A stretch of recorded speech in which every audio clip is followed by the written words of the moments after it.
Thanks for tuning into this podcast. If you appreciate the news that Rebel brings you, consider being a part of what makes it possible.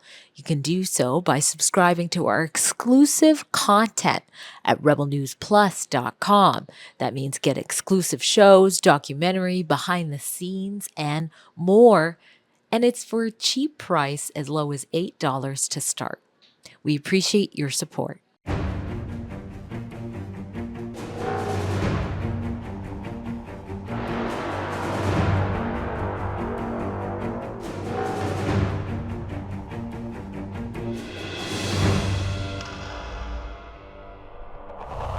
After 10 years of doing their best to destroy Alberta's oil and gas sector, claiming that they need to phase out oil and gas, that it needs to be taxed and also left in the ground, the Liberals are pretending to be pro-pipeline. Now, I don't believe them. They left multiple pipelines to wither and die on the Vine, Northern Gateway, Energy East, Keystone XL.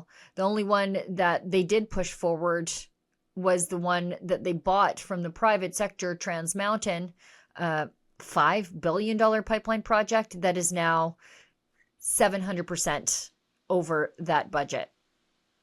And yet the Liberals now are telling one half of the country that they are pro-oil and gas while saying something else in French, that Quebec would have a veto over any west to east pipeline projects.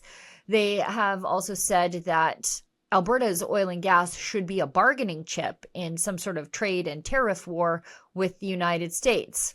But can you make a commitment to Canadians and to Albertans that you will fight to get pipelines built? Yeah. That you will fight in the way that the industry wants, getting rid of the West Coast tanker ban, reforming C-69. Will you commit to those things? Yeah, Dave, thank you for the question, David. Look, and I had a meeting with the Premier this morning. I'll be with all the Premiers tomorrow for the First Minister's meeting. Let me tell you part of the focus of that meeting, because it goes directly to your question. It's about getting things done. It's about getting, yes, pipelines built across this country so that we can displace imports of foreign oil. It's about building out the energy infrastructure more broadly here in Alberta, which I would add would include projects such as the pathways. It's about building energy corridors and trade corridors, including potentially up from here through to Nunavut. So we have additional deep water ports and opportunities there. And so the commitment is to deliver those projects like those that we agree that are national priorities, and then the federal government using all of its power, including new legislative powers or new legislation, in order to accelerate delivering those projects. It's funny how our industry that they said they needed to phase out has suddenly become valuable as some sort of cudgel to beat the Americans with. And this bizarre expectation that Albertans should burn down their own economy by stopping oil and gas exports to warm the rest of the country that never let us build a pipeline. It's a convoluted, schizophrenic mess, this Liberal messaging on oil and gas. You'll hear one thing in English, another thing in French, but all I hear are lies. Now, joining me today is my friend Robbie Picard from Oil Sand Strong and Oil and Gas World magazine to talk about the Liberals' insincere come to Jesus on Canadian oil and gas. Take a listen.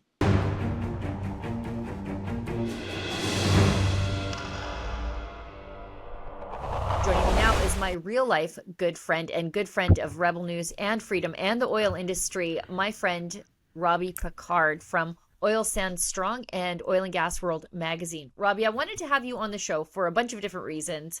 One of them being that there is two prominent First Nations former chiefs running for the Conservatives in this next election. I want to get your opinion on that, not only as an Indigenous person, but an advocate for Indigenous business, particularly when it comes to oil and gas. But I just wanted to get your take on the election campaign in general, but also this sort of born again attitude of the Liberals. All of a sudden, they're now pro oil and gas. So I guess we'll start there. Do you think their come to Jesus moment on oil and gas is sincere? You know what? I'm going to say yes for one crazy reason. What I've realized about the Liberal Party is that they don't stick to their convictions. So if having a carbon tax wins them favor, they support carbon taxes. If having the demise of their party based on their principles means pipelines are great, pipelines are great. My respect for the Liberals is gone from 0 to 0.0.0. I hope, for the sake of our country, Sheila, I have never been more conflicted than I am right now on so many issues, right? The Trump 51st state threat made me really realize how small Canada is, because our entire country is not even as big as Texas's economy for a nation that has more resources. The aspects I liked of the Trump movement, the less wokeness, the more freedom, the average working people having a bit of a say, all of that has kind of knocked our country upside down and show how the lost decade, and that's a conservative term, but I really think it's the lost decade of the Liberals. I don't know what to think or what to make of anything. We have a prime minister who is literally a globalist quasi-celebrity that is literally, like, one good thing about Trudeau and Polyev, and there is no pictures of them with Jeffrey Epstein and Ghislaine Maxwell. I'll give Trudeau that. I mean, maybe they met. We're in a whole other world, and it's a bit of a twilight zone right now, because it shows you how weak our democracy is when a party can appoint someone who's not even an elected official to be our prime minister. And I'm glad they called the election. At least that will add some credibility to this. But it also goes to show you, like, if they wanted to prorogue longer, they could have. Like, it is scary. I mean, if I was to be nonpartisan in this moment in time, and just say, like, look, let's get whatever pipelines that we can and hope for the best. But how do you trust a party who put a tanker ban, who demeaned us, talked about phasing us out, block pipelines? How can you trust a province who has no problem taking billions upon billions of dollars of transfer payments, and then they're like, oh, we might give you a pipeline now, but what's in it for us? So to answer your question, I don't know nothing. We're in a weird phase. Here's what I believe, and I'll tell you why I believe it. I believe the Liberals are completely insincere on their all of a sudden we might support pipelines, depending on if Quebec wants them, which puts us in exactly the same position we were before. But I'll tell you why the Liberals' only ideology is hanging on to power, and they're willing to flip-flop back and forth all they want. We are going to get more of the same, but turbocharged, because not only do we have Stephen Guilbeault running again, he's an anti-oil and gas radical. We have Mark Carney, the mastermind behind all of this. The mastermind behind all of this, but also an advocate for a global carbon tax, carbon tariffs on things coming into the country. For example, if they're coming from the United States and the United States doesn't have a carbon tax, we would just carbon tax it on the way in the door and pass the cost along to the Canadian consumer. You know, the world is becoming a more dangerous and divided place, and at the same time, the global economy is being transformed. Every major economy is accelerating their energy transition, and being low carbon is becoming a key driver of competitiveness. But we also have the likes of Amarjeet Sohi, the mayor of Edmonton, who is Justin Trudeau's failed natural resources minister, running for the Liberals again. He's the guy behind Bill C-69, the tanker ban, the No More Pipelines ban, and very nearly the end of the Trans Mountain pipeline. And even worse, Gregor Robertson, the former mayor of Vancouver, who Yeah. he was vegan for climate purposes. He testified against pipelines at the National Energy Board review hearings. He has been recruited by the Liberals. So this, all of a sudden, oh, we're pro-pipeline. I believe it is absolute garbage. It is insincere, and we're going to get something completely different than what they're saying now if these people are reelected. I don't trust them for a second. So what do we do? Right. So here's my one thing. I'm actually going to rip the Conservatives right now. They really need to get up the ground game on individual ridings. And like I just did a great interview with my good friend Shannon Stubbs, and I Love her. what an amazing person. Like I went to her farm, and oh my God, she has horse in every corner, and all the horses are completely utterly tame. And she was such a nice person. She made me, because we're trying to copy your diet, and I told her. So I had this meat tray, and I'm like, here's my message to every conservative watching: show your human side. There's a ton of conservatives that are gay. Don't hide it. Don't necessarily go to the biggest parade in the world, but be authentic. Yeah. Because the problem is that if this happens, I am terrified for two reasons. One, I could see Alberta leaving. Right now, we're polling only 10% want to leave, but Closer to I'm 25. not comfortable with. Sorry, what was that? It's closer to 25, depending on the circumstance. Yeah, it's going up. And I'm not comfortable being part of a province right now that is so disrespected by our government. I mean, it wouldn't be hard to get a pipeline to Seattle and a deep water port somewhere there. There's so many options for Alberta, and we're like, I want Canada to work. I really do. But it hasn't worked for Alberta. We pay all the money. It's just like that old picture of the cow being milked in Eastern Canada and Alberta feeding it. And we don't get the respect for what we've contributed to this country. And I just really think that all Canadians need to understand. And second of all, whichever side of this whole thing people are on, one of the things is we've realized really quickly, we're a very weak country. And we don't have a strong economy. We don't have strong borders. And I guess the part that is hard to kind of understand is like they changed their leader. So obviously Justin Trudeau was by far the worst politician, prime minister in Canadian history. And clearly he was the problem. But all of the people behind him, all of those policies, all of those things that just ripped us apart, do we really want to risk that for another 4 years, 5 years? I'm not convinced that the leopard changed their spot so quickly. No, they just shuffled the bigger leopard in, actually. Mark Carney has been the guy whispering in Justin Trudeau's ears for at least the last 5 years that we know officially, but I think much longer than that. He's been part of the Liberal Brain Trust. He's the guy behind the carbon taxes.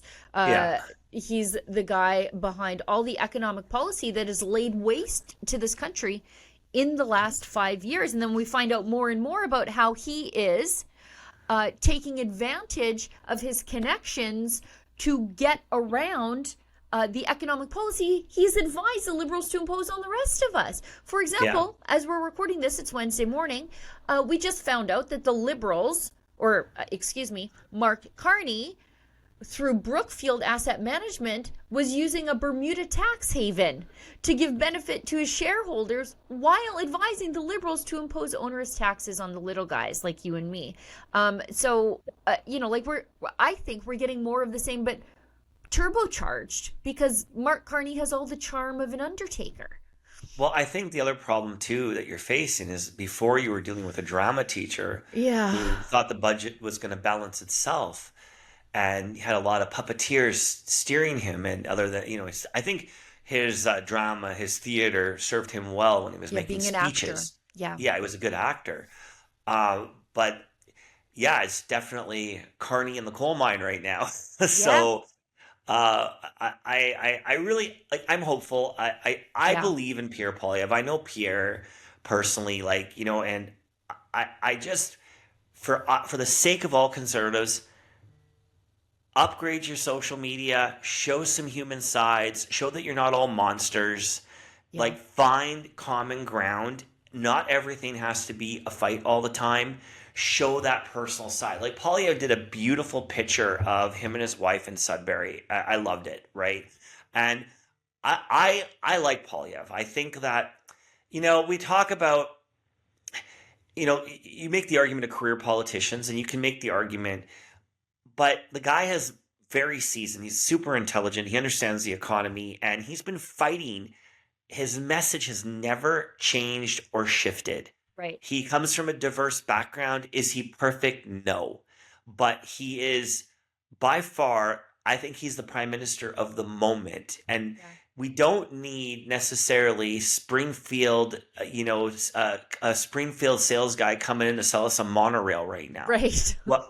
What we need is, like, I'm concerned about Carney. Is he smooth? Like, sure, he can maneuver. Some of those photos that he took with the King of England. I mean, like he did some quick, showy moves. But that Canadians need people that one are relatable, two are. I think Polyev has a lot of skin in the game, a lot of experience. He's been seasoned. This is his moment, and I really hope some jet setting, passport carrying. We don't know if he's a billionaire or millionaire yet, but comes in and just. I just think it's the Liberals really managed to pull a fast one here, and They sure did.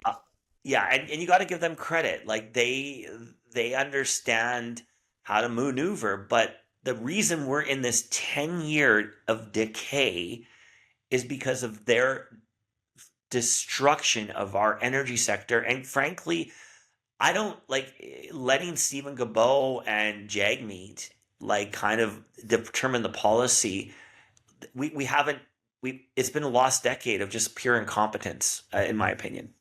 Yeah, and it's, I think one of the reasons the whole 51st state talk is appealing to certain Albertans is because it's almost jarring to hear how Trump talks about Canadians themselves.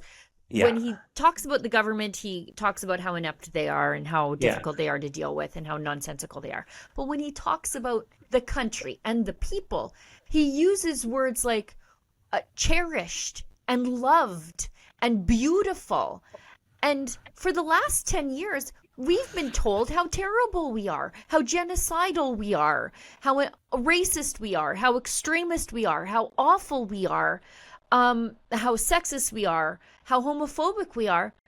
And it's nice to hear somebody talk about Canada like we're something to be proud of. And I think that's why a lot of Trump's talk about a 51st state really resonates with Albertans. Well, I think they've taken advantage of Alberta for a very long time, and I applaud our premier. I mean, I just saw her speaking to the ledge, and she's kind of like this one-woman army trying to shield us from this potential disaster. And you got to respect her balls, like, to be blunt. And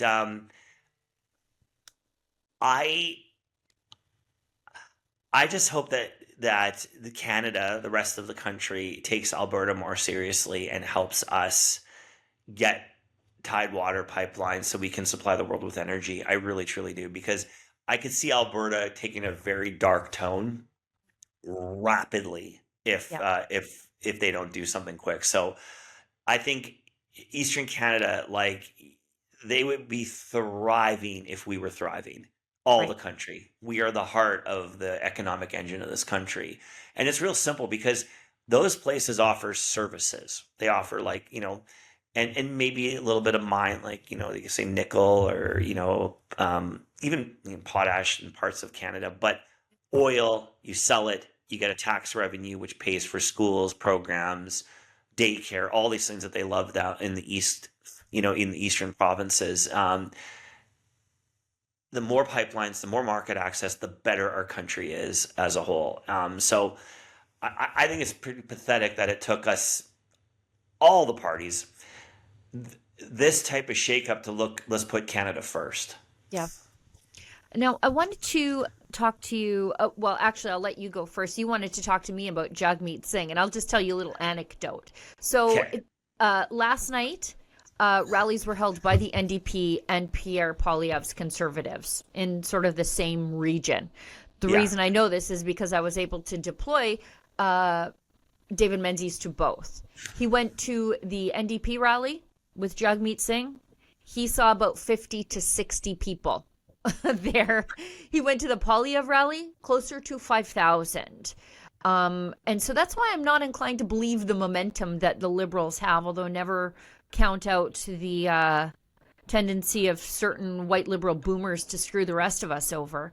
But I really think the Conservatives have the momentum that isn't quite registering yet in the polls. Okay, so Jagmeet. Yeah, please. I was a big fan of Tom Mulcair. What? I hated his. Go ahead. I'll let you go because I think we feel the same way. Go ahead. Okay. I hated his policies, but I loved it when he went after Harper. I thought that to me is how Canadian politics should be. He was an amazing opposition leader. I even like watching him now because now he's kind of like, but he wasn't pro-pipeline. He wasn't good for Alberta. Right. But Tom Mulcair was a man. And I even remember when he, like Trudeau, remember that elbow gate Yeah. years Elbows ago? up now. Yeah, well, there you go. Well, that would be a good meme. I just thought of that. Thank you. Tom Mulcair was great. Now, Jagmeet, in my opinion, so let's defend some of his actions, okay? He held on to being the deputy prime minister for quite a while, and he managed to put some policies through in a vulnerable Liberal government. Kudos. But know when the party's over. Instead of breaking up with Trudeau when he tore up the agreement and taking Trudeau saying, hey, you know what? I'm taking the House. He went and he enabled the annihilation of his party. All these people, Carney didn't just come out of nowhere. Right. Gerald Butts and all those people planned it. They planned Justin Trudeau's exit. Every move was strategic. Yep. They knew that Carney would come in. They knew what the vote would be. Jagmeet, you simply are the worst NDP leader in history. And you know what? You might not know this. I actually voted NDP a couple times in my life. What? And I grew up in an NDP family in Saskatchewan. Yeah. Roy Romano was our premier. I actually thought Roy Romano did things okay. Our energy minister in Alberta, I didn't love her, but you know what? I actually, I became her friend after politics, and I like her. She's a nice person. Everyone in Rebel was very not Notley. I stayed neutral on Notley and got her to wear the I Love Oil Sands hoodie. Right. I very much supported the government of the day. You by far will go down in history as the worst politician in Canadian history because your ego, your TikTok videos. I don't give a shit if you got 12 MMA degrees and you can beat me up and put me in a hold. When it came to politics, you were the worst. And now Canada is in a really bad position. Tom Mulcair just told people don't vote NDP. And that is where we're at. And you had a chance to help the NDP, just like Jack Layton, just like Tom Mulcair, these legacies, Tommy Douglas, and instead it became about you. Wonderful. You had a horrible childhood. Your dad was an addict. You took care of your little brother. Compliments, okay? Maybe you are a fake millionaire with your double exhaust BMW and your Rolex watch and your fancy bike. But you failed the party. And I know people that are friends of mine. We don't agree politically on everything. But you know what? The NDP party at one time would have supported pipelines. One time, they would have supported the Suncor jobs. So I'm really happy to see that Pierre Poilievre is getting some union endorsements right now. Yes, Boilermakers. That's good because I know the guy. He's with the workers. He's not some stuck up, aristocrat. Is he a bit cocky sometimes? Could he be a little smoother with reporters? Sure. But Jagmeet, you completely and utterly failed Canada. So I hope you lose your seat. And you can't catch I mean, you'll get a job, I'm sure, and you'll collect your pension when you're 65 or whatever day that is. And I don't even really care about that. But you had a chance to rebuild the NDP, and you failed miserably. You know, we were There you talking go. about this. Yeah, that's great. We were talking about this yesterday. I also like Thomas Mulcair. Disagree with him politically on 99.5% of everything. Yeah. But a strong, normal NDP leader Yeah. always helped the Conservatives because it split the Yeah. progressive vote. The reason we had Stephen Harper for so long is because the NDP had Thomas Mulcair, who, again, I reiterate, I would disagree with on 99.5% of everything, but I don't think he was a crazy person. Right No. now, you have a crazy egomaniac running the NDP, and now they don't even have enough money to run a campaign, and it couldn't happen to a nicer bunch. No, 100%. And I actually feel bad for some of the NDP. But here's my message to NDP. Support oil and gas. Yeah. Give your heads a shake. Here's the reality. There is no such thing as green energy. None. Every form of energy. Tesla has an impact on the environment. Those batteries cause tailings ponds. All these windmills that are coming down now because their lifespan is over, they can't recycle the material. They can't recycle it. All of the mining for these rare earth minerals, data centers. You think you got a problem with oil and gas? Wait 10 years. Now you're going to see what the world is really like. Stop bashing the energy industry in Alberta, which supplies easy money for Canada.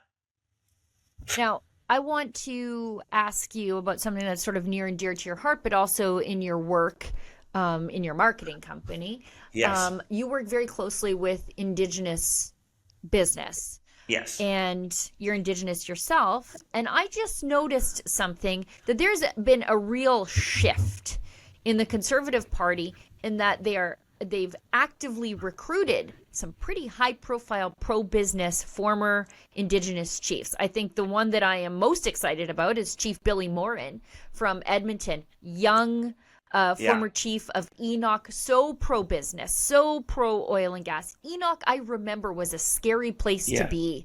Now it is a thriving business community. And also Chief Ellis Ross, who is a former chief of Haisla in British Columbia. What do you think? Former Liberal MLA in BC. Yes. So tell us what you think about this sort of change happening within the Conservative movement. First of all, it is absolutely amazing, and I am going to go out of my way to help both of them, and I will do whatever I can. Here's the thing. Oil and gas is the future for Indigenous people. It's the cure for abject poverty. It's economic reconciliation. It is the cornerstone of the future. And shame on two things. I'm going to take a shot at industry in the early days. They should have made sure to work with the Indigenous, which they are now. It's too bad it took that long. But shame on that horrible human being who is more plastic than all the oil in Fort McMurray and more refined than the most refined mind, Jane Fonda, for all the damage she did, and her and all of them stopping the tech mine, all of that. Because what they've done is, I'm glad to see it, but the lives of Indigenous people, like my favorite moment of that whole thing with Jane Fonda was when Chief Jim Boucher of Mackay said, "You're not visiting us." And then 468, they're like, "We denounce her visit." And then she got to sit at the airport because she was late for her flight and they didn't give her the celebrity treatment. She sat at the Fort McMurray airport and sulked, That was wonderful, because what they've done to my community, what they've done to the reputation of industry, it's taken so long to turn it back. And the last 10 years could have been worth billions of dollars for healthcare, which would save Indigenous lives if they had better access, security, all these things. And I'm thrilled that the Conservative Party is now the party of the common person, the business person, the Indigenous person. It is literally the party, and it's going to be fiscally responsible and build a nation. So that is really good. And I think that for far too long, one of the things we learned from the Trump election was that so many people that you think that the Democrats or the Liberals support because we care about this ethnic group and we care about this ethnic group. They just want to keep you here so they can throw you a few crumbs instead of actually solving the problem. And solving the problem is what's happening now, because you're not just going to see Indigenous contractors. You are going to see Indigenous oil companies, Indigenous gas companies.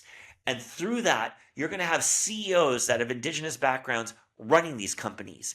And they're going to be shaping the country's future. And it takes a conservative mindset to make that happen.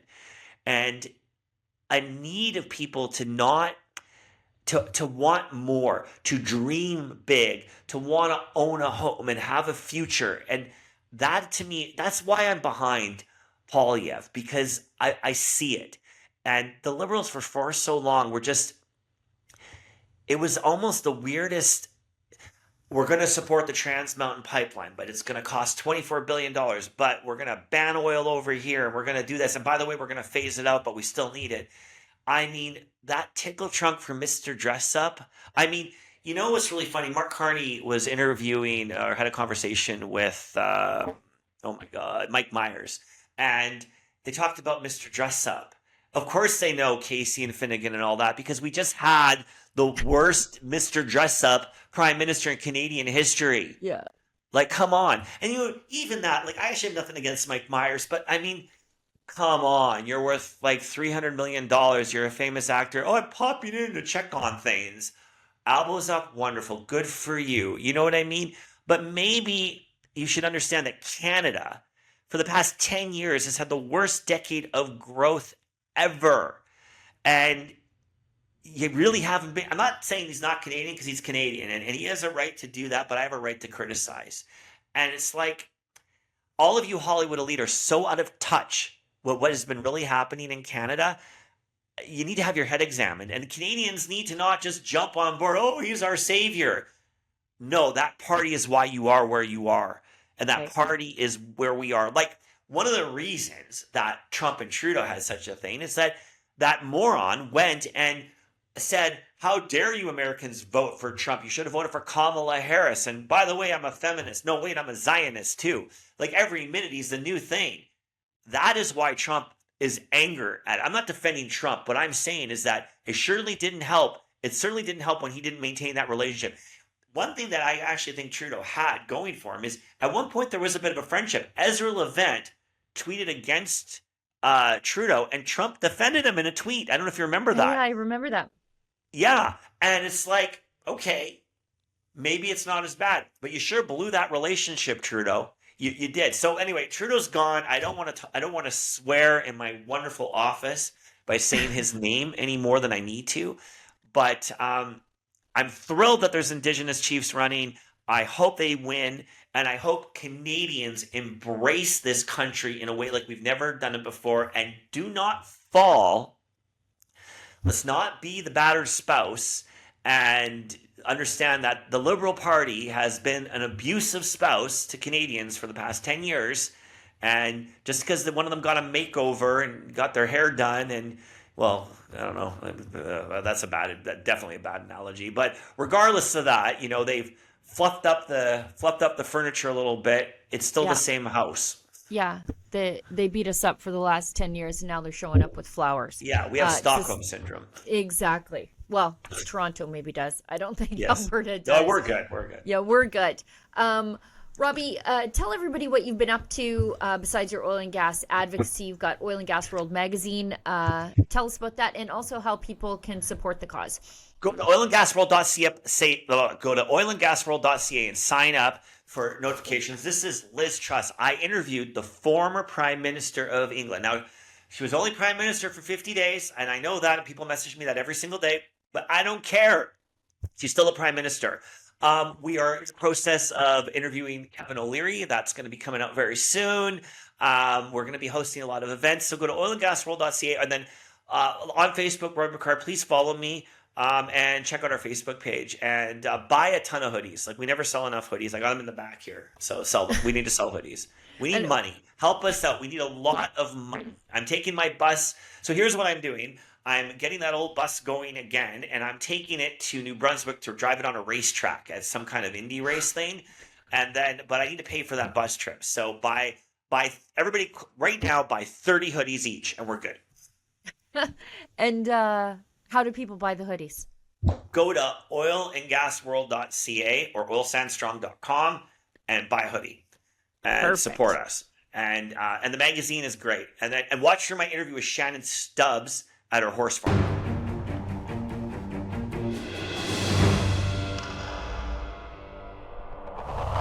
The last segment of the show is your segment of the show. I give you my email address and a bunch of different ways that you can get in contact with me to tell me exactly what you thought about today's show, but also any of the work that we do here at Rebel News. So first things first, my email address, sheila@rebelnews.com. It's super easy. Put gun show letters in the subject line so I know why you're emailing me.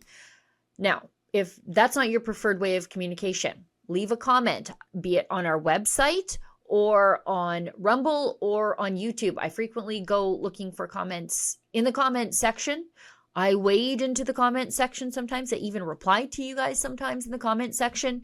And who knows, you might just see your comment read on air by me. Now, today's comment section is from YouTube, and it is on my video that I did last week about a Leger poll that we at Rebel News commissioned, asking Albertans what they think about becoming the 51st state.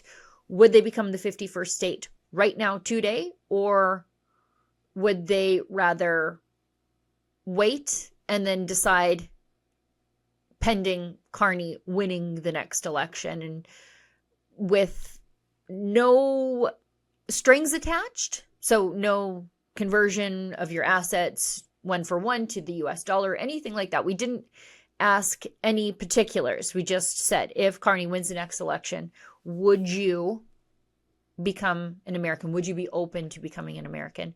And the numbers, once you added the undecided and the hell yes people, it's close to about a quarter of Canadians. I suppose we are Canadians, but we polled Albertans directly. So it's not really a fringe idea, and there are a lot of people who consider the financial implications, like, what do my assets look like if I become American, or do my assets drop by like 50% because they're all in the Canadian peso?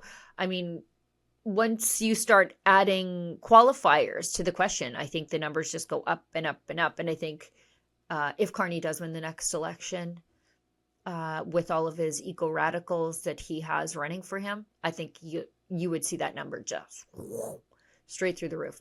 Now, that's where the comments come from. I went to the YouTube comment section on the video that I did to see, like what the people were saying, what Rebel News viewers were saying. So, Sing NR8QZ says, give Alberta a reason to stay in Canada after how badly Alberta has been treated. I mean, seriously, look at the last decade. If the Liberals get elected for a fourth time, then Alberta would be wise to leave Canada because Canada would be officially doomed. I think that's the sentiment of a lot of people. They are reluctant about this. They really love Canada, but they don't feel loved by Canada. And they want to stay. They just are not seeing many reasons to do so. David Avra 9113 sounds like an American writing this. You'd be welcome and respected. And that's the thing. I don't think a lot of Albertans feel respected by the federal government, but also we don't feel respected by many of our fellow Canadians who benefit from the fruits of our labors. Quebec. 7018 writes, Alberta needs to leave. Noah and Cadence Adventures 8764 writes, I would vote to be an American. Albertan here. CHN I6VP says, if the Liberals get in again, then let's leave. Exter my B says yes.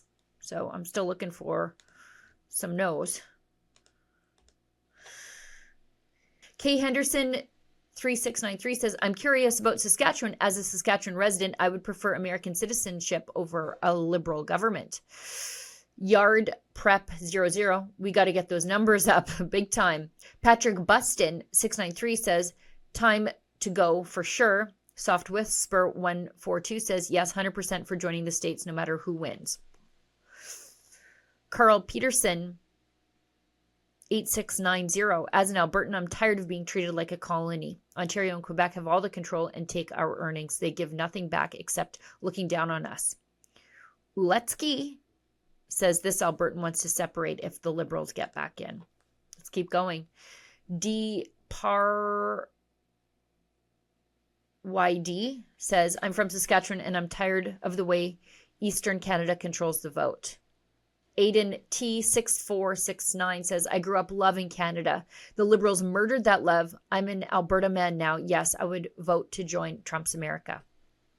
Meowser 186 says, if the Liberals under Carney are reelected, I would support Alberta leaving Canada. Whiskey Tango 9769 says, yes, if Canada votes Liberal again, definitely yes. The Macho Mind says, Canada quit on Alberta long ago. PCs, I think progressive conservatives, but I think he means the conservatives. They used to be called the progressive conservatives many, many moons ago, and then they were taken over by actual conservatives. PCs and Liberals alike. Alberta for 51st. Good gracious. Alberta for 51st state. Strong province with strong currency. Let's go. So what do you think? Let me know. Email me, Sheila@rebelnews.com. What would it take for you to consider becoming an American? Is it just a re-election of the Carney Liberals? Is it a one-for-one, dollar-for-dollar recognition of your assets? Or are you a hard no? Are you a reluctant separatist? Do you not want to be a separatist, but you feel dragged into it? Or are you still Team Canada? I'm curious. Let me take the temperature of Albertans. Unlike the mainstream media, we want to hear from you. We just don't want to talk to you or at you. We want to talk with you. Well, everybody, that's the show for today. Thank you so much for tuning in. I'll see everybody back here in the same time, in the same place next week. And as always, don't let the government tell you that you've had too much to think.